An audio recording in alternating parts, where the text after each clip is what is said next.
आ, नमस्कार दोस्तों।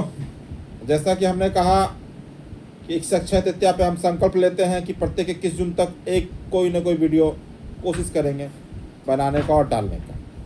संकल्प का जीवन में कोई विकल्प नहीं होना चाहिए, तब संकल्प सार्थक होता है।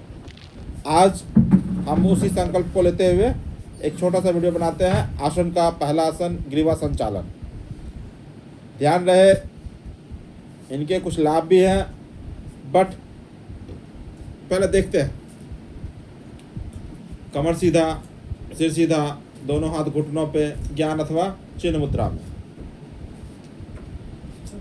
आंखें आराम से बंद, धीरे धीरे सर को ऊपर की ओर ले जाएंगे। सांस लेते हुए, पूरक करते हुए, इनहेल करते हुए ऊपर, सांस छोड़ते हुए नीचे। पुनः धीरे धीरे ऊपर, नीचे। इसी को फिर दाएं बाएं दाएं, बीच में फिर दाएं बाएं। 8 बार करना है। फिर रोटेशन के साथ घुमाना है। 1 2 क्लॉकवाइज और फिर एंटी क्लॉकवाइज। 8 बार। एक आसन हमने देखा। अब हम लोग एक प्राणायाम देखते हैं। प्राणायाम का नाम है, हाँ एक ध्यान रहे, यह ग्रीवा संचालन बहुत सी चीज़ों में लाभदायक है। थायराइड में लाभदायक है, बहुत सारी चीज़ों में लाभदायक है, बट इसकी कुछ सीमाएं हैं। कहीं कहीं हानि भी करते हैं। जैसे सर्वाइकल वालों को आगे नहीं झुकना है। नेक्स्ट हम लोग बात करेंगे भ्रामरी के बारे में। भ्रामरी, दोनों उंगली सीधे कान में, आंखें बंद, दांत जो है वह खुला रहेगा, होठ बंद रहेगा, जी हवा में रहेगा, या फिर आप उसको तालू में सटा भी सकते हैं, उल्टा या सीधा। लंबी एवं सहरी गहरी सांस अंदर, सांस छोड़ते हुए भौंरा का गुंजन। किसका गुंजन? भौंरा का।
अब धीरे से हाथों को रगड़ेंगे और रगड़ करके जब ये हथेली गर्म हो जाए तो धीरे से अपने आंखों पे रखेंगे। ध्यान रहे, हथेली रखेंगे, उंगली को नहीं।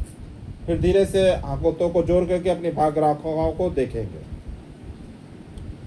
यह बहुत ही अच्छा प्राणायाम है।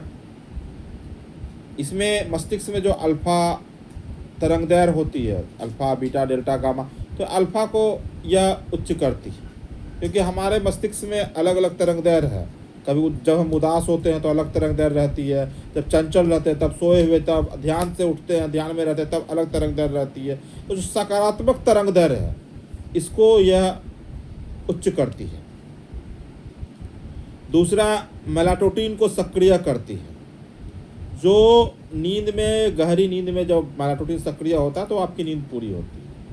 तीसरा, कोरोना काल में बहुत सारा रिसर्च हुआ वहाँ से, जिसमें पाया गया कि यह रोग प्रतिरोधक क्षमता को बढ़ाती है। तो आप कोई प्राणायाम करे न करे, एक प्राणायाम को नित्य अवश्य करें, और उसका नाम है भ्रामरी। दूसरा, आपने देखा होगा कि जब हमने प्राणायाम खत्म किया तो हाथों को रगड़ा।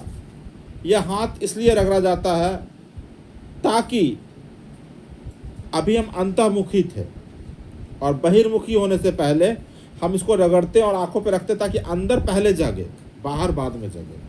जो अंदर जो तत्व है वो पहले जागृत अवस्था को प्राप्त करे, फिर बाहर हम लोग जगे। इसलिए आप अक्सर देखते होंगे कि जब कोई व्यक्ति शवासन योग निद्रा करता है या कुछ भी करता है तो पहले हाथों को रगड़ता है ध्यान के बाद, फिर मस्तिष्क पे आंखों पे रखता है ताकि अंदर में उसका प्रभाव को जाग सके, फिर वो बाहर की दुनिया में आता है।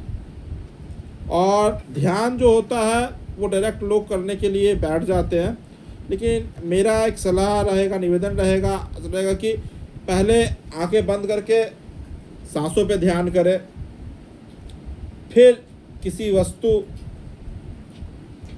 अपने इष्ट या जिस पे भी आप ध्यान करना चाहते हैं ध्यान करें अपने आप को एकाग्र करने के बाद, फिर सांसों पे ध्यान ला करके उसके बाद छोड़ें। और उससे भी अच्छा यह होगा कि एक प्रक्रिया होती है ध्यान की, कभी हम उसके बारे में बात करेंगे, तो वो ज़्यादा अच्छा रहेगा, जिसमें हम लोग पहले बाहरी वातावरण को देखेंगे, फिर अंदर अपने आप को देखना है, फिर शरीर को, ललाट को, फिर अपने आप को, सांसों को, फिर भूमध्य को, इस तरह से फिर बाहर निकल। ध्यान को जब ख़त्म करेंगे तो बाहर भी वैसे ही निकलना है। तो ध्यान की एक लंबी प्रक्रिया है, तो कभी हम लोग इसके बारे में बात करेंगे। फिलहाल आज के लिए हम लोग इतना ही रखते हैं। निश्चित रूप से पुनः आपसे आग्रह रहेगा कि प्रत्येक दिन हम कोशिश करेंगे एक वीडियो बनाने का। या कमर सीधा,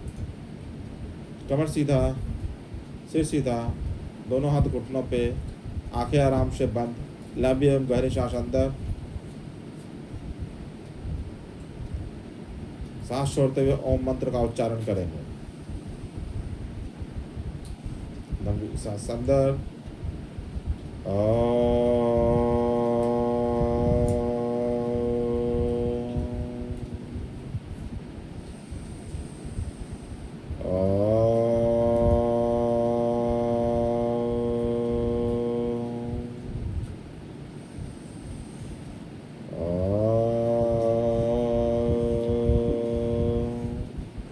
अस्तो मा सद्गमय तमसो मा ज्योतिर्गमय मृत्योर्मामृतं गमय सर्वेषां स्वस्ति भवतु सर्वेषां शान्ति सम्पूर्णमस्तु सर्वेषां मङ्गलं भवतु लोकाः समस्ताः सुखिनो भवन्तु ओं त्र्यम्बकं शरणागतं